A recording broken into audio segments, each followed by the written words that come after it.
ఇలా రాష్ట్ర హక్కులు కాపాడాల్సింది ముఖ్యమంత్రి. ముఖ్యమంత్రి ఇవాళ ఒక బొమ్మలాగా కూర్చుంటే, ముఖ్యమంత్రి లోపాయికారి ఒప్పందాలు చేసుకుంటే ఈ రాష్ట్రానికి ఎంత నష్టం జరుగుతుంది? నువ్వు ఇవాళ ఉంటావు, రేపు పోతావు. రాష్ట్రం శాశ్వతం, ప్రజలు శాశ్వతం.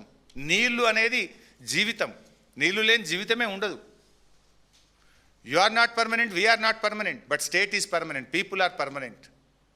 ప్రజల అవసరాలు పర్మనెంట్.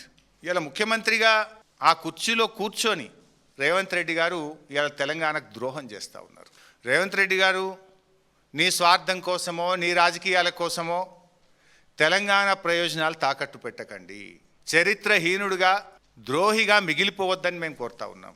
ఇప్పటికైనా స్పందించండి, ఈ ఎజెండాను రద్దు చేయించండి, తెలంగాణ హక్కులు కాపాడండి, సమ్మక్క సాగర్కు రావాల్సిన మిగతా అనుమతులను సాధించండి.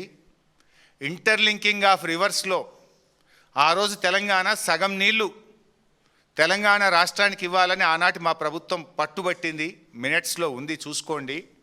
ఇప్పుడు కూడా ఇంటర్లింకింగ్ ఆఫ్ రివర్స్లో సగం నీళ్లు తెలంగాణకు దక్కే విధంగా ఆనాటి మా స్టాండ్ను మీరు గట్టిగా తీసుకొని నీళ్లు సాధించాలని చెప్పి కోరుతా ఉన్నాం. ఎందుకంటే ఇది రాజకీయాల కోసం మేము మాట్లాడతలేము. మీలాగా బట్టగాల్చి మీదేసే రకం అసలే కాదు మేము.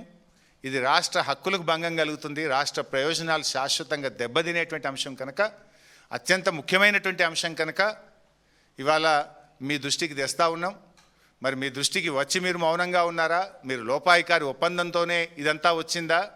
రాకపోతే తక్షణమే స్పందించి ఇప్పటికైనా మేల్కొనండి. బేషిజాలు రాజకీయాలు పక్కన పెట్టండి, రాష్ట్ర ప్రయోజనాలు కాపాడండి.